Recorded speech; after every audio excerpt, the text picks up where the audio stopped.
Hi പ്രിയമുള്ള സുഹൃത്തുക്കളെ, ഈ പിടിക്കപ്പെടുന്നതെല്ലാം എന്തുകൊണ്ടാണ് മുറിയൻ കുഞ്ഞുങ്ങളായി മാറുന്നത് എന്ന് നിങ്ങൾ ശ്രദ്ധിച്ചിട്ടുണ്ടോ? അൽ ഖ്വയ്ദയുമായി ബന്ധപ്പെട്ട് പ്രവർത്തിച്ച 8 പേരെ അറസ്റ്റ് ചെയ്യുന്നു. ഇന്നലെ ഒരൊറ്റ ദിവസത്തെ പത്രം നിങ്ങളൊന്ന് നോക്കിയാൽ മതി, ചാനലുകൾ നിങ്ങളൊന്ന് നോക്കിയാൽ മതി, വാർത്തകളുടെ ഹൈലൈറ്റ്സ് ഒന്ന് നോക്കിയാൽ മതി, മനസ്സിലാകും.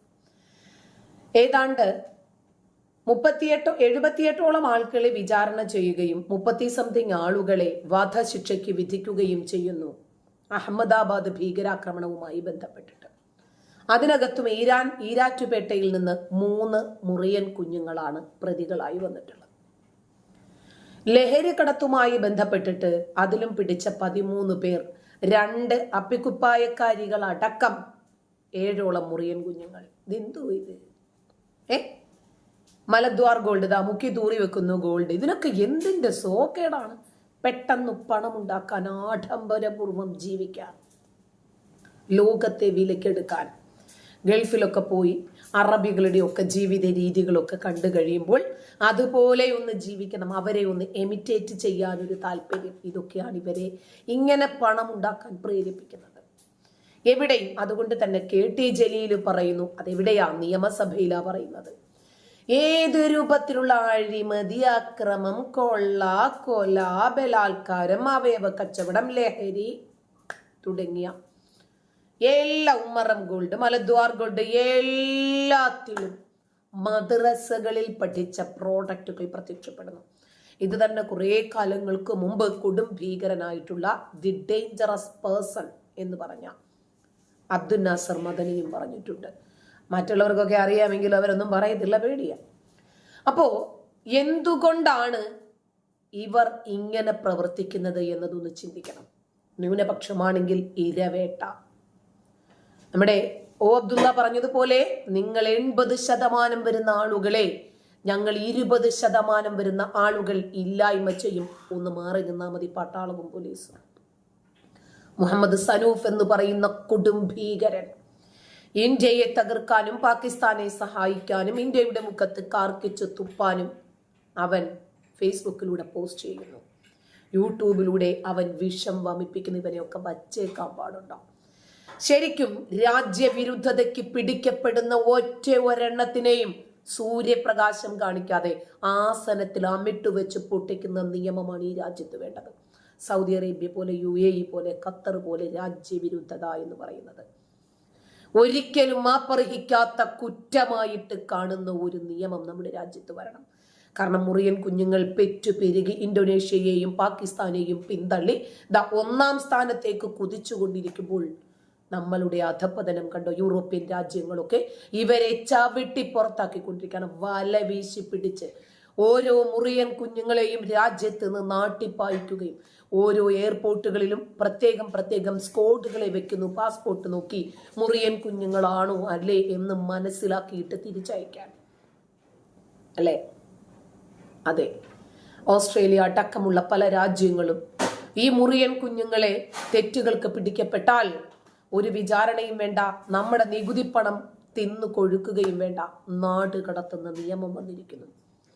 ഈ മുഹമ്മദ് സനൂഫിനെ പോലെയുള്ള ആളുകളെ ഒരു സെക്കൻഡ് വെച്ചേക്കരുതെന്ന് ആലോചിച്ച് നോക്കിക്കുക. അവന്റെ കുടുംബം, ഇവൻ ഇന്ത്യ വിരുദ്ധതകൾ വിറ്റ് ഇവൻ പാകിസ്ഥാനുമായി ചേർന്ന് ഈ രാജ്യത്തെ എത്ര കണ്ട് ഇതിനോടകം തന്നെ പ്രവർത്തിച്ചിട്ടുണ്ടാകുമെന്ന് ആലോചിച്ച് നോക്കിക്കേ. ഇവൻ വളർന്നു വരുന്ന പരിതസ്ഥിതി കൂടി ഈ രാജ്യവിരുദ്ധതയ്ക്കുള്ള വളവും വെള്ളവുമാണ്, അല്ലെന്ന് പറയാമോ? അപ്പോൾ അവന്റെ കുടുംബത്തിലെ മാതാപിതാക്കൾക്കും സഹോദരങ്ങൾക്കും ഒക്കെ വന്നെത്തിയ പണവും, അവൻ എങ്ങനെയാണ് വീട് വെച്ചത്, കാർ വാങ്ങിച്ചത്, ആഡംബരപൂർവം ജീവിച്ചിട്ടൊരു കൂസലും ഇല്ലാതെ പർദ്ദയും മക്കനയും ഇട്ട് പെണ്ണുങ്ങളുടെ ചെരുപ്പും ഇട്ട് എയർപോർട്ടിൽ വന്നിറങ്ങുമ്പോൾ അവനെ പിടിക്കത്തില്ല എന്നവൻ വിചാരിച്ചോ? ഇവിടത്തെ അന്വേഷണ ഏജൻസികൾ വിജിലന്റായി കാത്തിരിക്കുകയായിരുന്നു വല വിരിച്ചിട്ട്. ഇവൻ ലോകത്തിന്റെ ഏതു കോണിൽ പോയി ഒളിച്ചിരുന്നാലും ശരി, അപ്പാടെ പൊക്കാൻ വേണ്ടിയിട്ട് ഇവിടെയുള്ള അന്വേഷണ ഏജൻസികൾ, പോലീസ് സംവിധാനങ്ങൾ, ഇന്ത്യൻ മിലിറ്ററി റെഡിയായിരുന്നു ജാഗ്രതയോടെ. അതുകൊണ്ട് ഇനിയും ഒരുപാട് മുറിയൻ കുഞ്ഞുങ്ങൾ വിദേശ രാജ്യങ്ങളിൽ ഇരുന്നിട്ട് ഞാൻ ആനപ്പുറത്താണ് ഇരിക്കുന്നത്, താഴെയുള്ള പട്ടിയാണ്, ഇന്ത്യ പേടിക്കേണ്ടതില്ല എന്ന് പറഞ്ഞ് ആ രാജ്യത്തൊക്കെ ഇരുന്നിട്ട് ഇന്ത്യ വിരുദ്ധതകൾ സോഷ്യൽ മീഡിയയിലൂടെ ഛർദ്ദിച്ചിട്ടുണ്ട്. അവനൊക്കെ ഇപ്പൊ ഉണ്ടല്ലോ നെട്ടോട്ടം ഓടിക്കൊണ്ടിരിക്കുക. നാട് കാണാൻ പറ്റില്ല മുറിയൻ കുഞ്ഞുങ്ങളെ, ജിഹാദികളെ നാട് കാണിക്കില്ല എന്ന് ഇന്ത്യൻ മിലിറ്ററി ഉറപ്പിച്ചിരിക്കുന്നു, അന്വേഷണ ഏജൻസികളും. അവനൊക്കെ മൂലത്തിൽ മുട്ട വച്ചാൽ വേവും ആ രൂപത്തിൽ ഇന്ന് ഓടിക്കൊണ്ടിരിക്കുക നെട്ടോട്ടം. എന്തായിരുന്നാലും മക്കളെ, കുടുംബങ്ങളിൽ എത്തിച്ചേരത്തില്ല എന്ന് ഉറപ്പിച്ചോ. കാശ്മീരിനെ പിടിച്ചെടുക്കുമെന്നൊക്കെ പറഞ്ഞിട്ട് പൊളി കമന്റ് അങ്ങിട്ടു. കാക്ക താടിയൊക്കെ വളർത്തി, മീശയൊക്കെ വളർത്തി, വേഷമൊക്കെ ഒന്ന് മാറി രക്ഷപ്പെടാൻ വേണ്ടിയിട്ട് ശ്രമിച്ചെങ്കിലും കരിപ്പൂർ വന്നപ്പോൾ പിടിച്ചു. പിന്നെ നമ്മുടെ CA റൌഫ് ഇട്ടിട്ട് ഒരു മാസത്തോളം ഇട്ടിട്ട് നടന്നൊരു പർദ്ദ ഉണ്ടായിരുന്നു. ആ പർദ്ദയും ഹിജാബും ഒക്കെ ഇട്ടാ രക്ഷപ്പെടുമെന്ന് എങ്ങാനും കാക്ക വിചാരിച്ചോന്ന് അറിയില്ല. എന്തായിരുന്നാലും നമ്മുടെ CA റൌഫ് ഒരു മാസം മുങ്ങി നടന്നതാ കോയമ്പത്തൂരിലും കർണാടകയിലും ഒക്കെ ആയിട്ട് ഇന്നോവയിൽ. ഒന്നുമല്ലെങ്കിൽ കാക്ക ആ പർദ്ദയും അക്കനെയും ഒന്ന് ചോദിച്ചുകൂടിയിരുന്നോ, ഹിജാബും. CA റൌഫ് ആണെങ്കിൽ ഇപ്പൊ പഞ്ചാബി മൂലം പൂരാടമാക്കിയിട്ട് വന്നിട്ടൊരു മൂലക്കിരിപ്പുണ്ട്. ചോദിച്ചാൽ ഉറപ്പായിട്ടും തന്നേനെ. പ്രത്യേകിച്ച് പാകിസ്ഥാന് വേണ്ടിയല്ലേ കാക്ക ശബ്ദിച്ചത്. ഇവിടെ ഇന്ത്യയിലുള്ള മുഴുവൻ അമുസ്ലിങ്ങളെയും ഇല്ലാതാക്കുമെന്നല്ലേ പറഞ്ഞത്. അതിനു വേണ്ടിയിട്ട് നിയുക്തമാക്കപ്പെട്ട ഒരു പോപ്പുലർ ഫ്രണ്ട് എന്ന് പറയുന്ന ഒരു സംഘടന ബാൻ ചെയ്തെങ്കിലും അതേ മനോഭാവവുമായി ജീവിച്ചിരിക്കുന്ന നമ്മുടെ മുഹമ്മദ് സനൂഫിനെ പോലെയുള്ള ആളുകൾ ഉള്ളപ്പോൾ ഉറപ്പായിട്ടും കാക്ക ഒരു പർദ്ദയല്ല 2 പർദ്ദയും ഹിജാബും നമ്മുടെ മുഹമ്മദ് സനൂഫിന് നൽകുമായിരുന്നു. അതല്ലെങ്കിൽ അസ്ത്രം ഗഫൂറിനോട് ചോദിച്ചാ പോരെ, അസ്ത്രം ഗഫൂർ തരത്തില്ലായിരുന്നോ? ഇനി അതും അല്ലെങ്കിൽ നമ്മുടെ ഇമാം കൗൺസിലിന്റെ നേതാവായിട്ടുള്ള അഫ്സൽ കാസിമിയോട് ചോദിച്ചുകൂടായിരുന്നോ? ഒരു പർദ്ദയും ഹിജാബും ഒക്കെ സംഘടിപ്പിച്ചു തരാൻ നമ്മുടെ പോപ്പുലർ ഫ്രണ്ടുകാർ എപ്പോഴും മുന്നിലുണ്ടാകും. പക്ഷെ എന്ത് ചെയ്യാനാ. എന്തായിരുന്നാലും കാക്കായ്ക്ക് ഇപ്പോൾ മൂലം പൂരാടമായി എന്ന് മാത്രമല്ല, ഇരിക്കാനും നിൽക്കാനും കിടക്കാനും പറ്റുന്നില്ല എന്നും, ഇഞ്ചിച്ചാറ് പിഴിഞ്ഞെടുക്കുന്നത് പോലെ ഇവനെ പിഴിഞ്ഞു ചോരയും ചാറും എല്ലും മുള്ളും മാത്രം ബാക്കിയാക്കി എന്നാണ് മാധ്യമങ്ങളിൽ നിന്നും വാർത്തകളിൽ നിന്നും അറിയാൻ കഴിഞ്ഞത്. എന്തായിരുന്നാലും ജാഗ്രതയോടുകൂടി ഇവനെ പിന്തുടർന്ന കേരള പോലീസിനാണ് അഭിനന്ദനങ്ങളുടെ പ്രവാഹം നൽകേണ്ടത്. നമ്മുടെ കാക്കാടെ വിശ്വവിഖ്യാതമായിട്ടുള്ള കമന്റ് ഇങ്ങനെയാണോ, എന്റെ സഹോദരങ്ങളെ കാഫിറിനെ കൊന്നുകളഞ്ഞത് നന്നായി.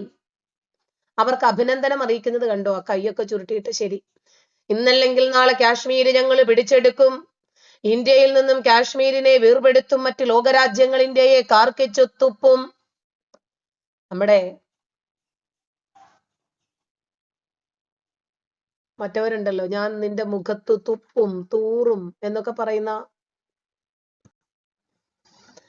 നമ്മുടെ നാഗച്ചേച്ചിയെ പോലെയുള്ള ആളുകളായിരുന്നെങ്കിൽ തൂറി എറിയുമെന്നൊക്കെ പറഞ്ഞേനെ. എന്തായിരുന്നാലും കാക്ക അത്രയ്ക്കൊന്നും പറഞ്ഞില്ല, ഇങ്ങനെയൊക്കെ അങ്ങോട്ട് പോയി. ശരി, എന്തായിരുന്നാലും കാശ്മീർ അപകടത്തിലാണെന്ന് ലോകം തിരിച്ചറിയും. എന്റെ സഹോദരങ്ങൾ ഇന്ത്യയിലേക്ക് കയറി ഇന്ത്യൻ മുസ്ലിംസിനെ സംരക്ഷിച്ച് ബാക്കി മനുഷ്യരെ കൂട്ടം കൂട്ടമായി നശിപ്പിച്ചിരിക്കും. കാലങ്ങളോളമായി കാത്തിരിക്കുകയായിരുന്നു വിശുദ്ധ യുദ്ധത്തിന് വേണ്ടി.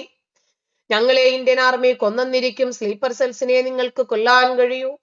ഞങ്ങളുടെ ആശയവും ലക്ഷ്യവും ഒരിക്കലും മരവിപ്പിക്കാനും ഇല്ലാതാകാനും സാധിക്കില്ല. മുനാരേ തക്ബീർ എന്ന് ഉച്ചത്തിൽ വിളിച്ചുകൊണ്ട് ഓരോ ദിവസം നിന്റെ എല്ലാം അടുത്ത് ഞങ്ങൾ എത്തിയിരിക്കും. ഈ അക്ഷരത്തെറ്റ് വിളിച്ചു പറയുന്നുണ്ട് ഇവന്റെ ഒരു മഹത്വം എന്താണെന്ന്. ഗൾഫിലിരിക്കെ താലിബാനല്ല, പാകിസ്ഥാൻ തീവ്രവാദികളെ എന്റെ സഹോദരങ്ങൾ എന്ന് വിളിച്ച് ഇന്ത്യക്കാർക്ക് നേരെ കൊലവിളി നടത്തിയ, എന്നിട്ട് കരിപ്പൂരിൽ വന്നിറങ്ങിയ ജുവാവാണ് ഇപ്പോൾ അറസ്റ്റിലായിരിക്കുന്നത്. ഇത് ക്ലാസ് റൂമിൽ എടുത്ത ഗ്രൂപ്പ് ഫോട്ടോ ഒന്നും അല്ല കേട്ടോ. ഗുജറാത്ത് ATSന് അഭിനന്ദനങ്ങൾ. ജെയ്ഷെ മുഹമ്മദ് എന്ന് പറയുന്ന ഭീകര സംഘടനയിലേക്ക് ആളുകളെ റിക്രൂട്ട് ചെയ്തിരുന്ന ഇന്ത്യക്കാരായിട്ടുള്ള മൗലവിമാരായ 8 പേർ. ആഹാ, എന്താ ഒരു ഹീമാൻ. ഹീമാൻ, ഇത് പോലീസുകാർ ഇടിച്ച് ചതച്ചതാണോ മൂക്ക്, അതോ അല്ലെങ്കിൽ തന്നെ ഇങ്ങനെയാണോ? എന്തെങ്കിലും ആവട്ടെ. ശരി, എല്ലാവരുടെയും മുഖത്ത് മറ്റേ മാൻ ഉണ്ട് കേട്ടോ, ഹീമാൻ. കണ്ടോ, ഹീമാനിന്റെ പവറാണ് ഈ മീശയില്ലായ്മയും താടി നീട്ടി വളർത്തായ്മയും. ശരി, ഒന്നും വേണ്ട. ഓസ്ട്രേലിയയിലെ സ്കൂളുകളിൽ 14 വയസ്സിന് താഴെയുള്ള പെൺകുട്ടികൾ ഹിജാബ് ധരിക്കുന്നത് നിരോധിച്ചു. ഹിജാബ് ധരിക്കുന്നത് അടിച്ചമർത്തലുകളുടെ ലക്ഷണമാണ് എന്ന് ഓസ്ട്രിയ മന്ത്രി പറഞ്ഞു. വളരെ നല്ലത്. ഹിജാബ് മാത്രമല്ല, ഇവന്മാരെയും കൂടെ തൂക്കിയെടുത്ത് പുറത്തിട്ടാൽ നിങ്ങളുടെ രാജ്യം സുരക്ഷിതമായി. ഉസ്ബെക്കിസ്ഥാനിലും ഇനിയും വിദേശ പഠനത്തിന് മലയാളികളെ എടുക്കാത്ത രൂപത്തിലാക്കി വെച്ചിട്ടുണ്ട് നമ്മുടെ കുണ്ടൻ കാക്ക. സ്വന്തം സുഹൃത്ത്, ആത്മാർത്ഥ സുഹൃത്ത് തമ്മിലുണ്ടായിരുന്ന വാക്കുതർക്കം നോക്കുമ്പോൾ അവൾ ഒരു കാഫിർ പെൺകുട്ടിയല്ലേ. ആലപ്പുഴക്കാരി, ഹരിപ്പാടുകാരി. ആ കൊച്ചിനെ വാക്കുതർക്കത്തെ തുടർന്ന് മലപ്പുറം സ്വദേശി എന്ത് ചെയ്തു? സദറുൽ അനാം ലാപ്ടോപ്പ് എടുത്തു, തലയ്ക്കൊരൊറ്റയടി, കൊച്ച് വീണ് മസ്തിഷ്ക ആഘാത മരണം, രക്തസ്രാവം ഉണ്ടായി മരിച്ചു. അപ്പൊ എമ്മാതിരി അട്ടിയായിരിക്കും എന്ന് ആലോചിച്ച് നോക്കിയോ. അഹമ്മദാബാദ് സ്ഫോടന കേസ് മലയാളികൾ ഉൾപ്പെടെ പ്രതികളുടെ വധശിക്ഷ ശരിവെച്ച് ഗുജറാത്ത് ഹൈക്കോടതി എവിടെയും നമ്മൾ ഒന്നാമതായിട്ടുണ്ടാവും. ഈരാറ്റുപേട്ട സ്വദേശികളായിട്ടുള്ള ഷിബിലി, ഷാദുലി, മലപ്പുറം സ്വദേശി ഷറഫുദ്ദീൻ അടക്കമുള്ളവരാണ് പ്രതികൾ. മലയാളി പൊളിയാണ് എന്ന് പറയുന്നത് സുമ്മാവാ. നെതന്യാഹു വാക്കുപാലിച്ചു, ഹമാസിന്റെ അന്ത്യം കുറിച്ചു. 20 കൊല്ലം നീണ്ട ഗാസ ഭരണം അവസാനിപ്പിച്ച ഹമാസ് വിടവാങ്ങി. ഇതാണ് നമ്മ വാക്ക്. നമ്മുടെ നെതന്യാഹു എന്ന് പറഞ്ഞാല് സൊൽറതു മട്ടും താൻ സെയ്വാ, സെയ്വതു മട്ടും താൻ സൊൽവാ. അതെ, അതാണ്. പറഞ്ഞ പടി ചെയ്തിരിക്കും. അവസാനത്തെ ഹമാസ് ഭീകരരെയും മുക്കിൽ പഞ്ഞി വെച്ച് നെഞ്ചത്തു പൂവും വെച്ച് കയ്യും കാലും കൂട്ടിക്കെട്ടി പെട്ടിയിൽ കിടത്താതെ ഞാൻ അടങ്ങത്തില്ല എന്ന് പറഞ്ഞാണ് ഒരുത്തൻ. ആഹാ, ആ മുഖം കണ്ടാൽ തന്നെ അന്നത്തെ ദിവസം ചൈതന്യമുള്ളതായി. ചിലർക്ക് എന്ത് ചെയ്യാനാ, അവരങ്ങനെയാണല്ലോ. ക്ഷീരമുള്ളൂരകിടിൻ ചുവട്ടിലും ചോര തന്നെ കൊതുകിന് കൗതുകം. കാക്കാമാർക്ക് എപ്പോഴും മുറി തന്നെയാണ് പ്രധാനം. ശരി, മദ്രസകൾ മറയാക്കി യുവാക്കളെ ഭീകരരാക്കാൻ ശ്രമം, 8 പേർ അറസ്റ്റിൽ. മദ്രസകൾ പൂട്ടുകാക്കോ? ഈ മദ്രസകളിലൂടെ ഇവരെന്താ ഇതുവരെ പഠിപ്പിച്ചിട്ടുള്ളത്? വെളിച്ചെണ്ണ പ്രയോഗമോ? പാവപ്പെട്ട പിള്ളേരെ പിടിച്ച് കമിഴ്ത്തി കിടത്തുക, കുണ്ടനടിക്കുക, വിടുക. അത് കഴിഞ്ഞിട്ട് ആയുധങ്ങൾ കൊണ്ടുവയ്ക്കുക, ഭീകരാക്രമണം, രാജ്യവിരുദ്ധതകൾ, റെയിൽവേ ട്രാക്ക് തകർക്കാൻ പഠിപ്പിക്കൽ. ഇവന്റെയൊക്കെ ആസനത്തിൽ ആണിയടിച്ചാ തീരുവന്നേ ഇതൊക്കെ. ലഷ്കർ ഇ തൊയ്ബ ഭീകരൻ സാക്കിർ ഗനായിയെ വധിച്ച് സൈന്യം. വളരെ നല്ലത്, അവന്റെ തലയും കൂടി വീണല്ലോ. ഹാവു, ഇന്നത്തെ ദിവസം ധന്യമായി. പലസ്തീനികളോട് അനുകമ്പയില്ലാത്തവർ മനുഷ്യരല്ല. നിലപാട് വ്യക്തമാക്കി ഈജിപ്ഷ്യൻ കോച്ച്.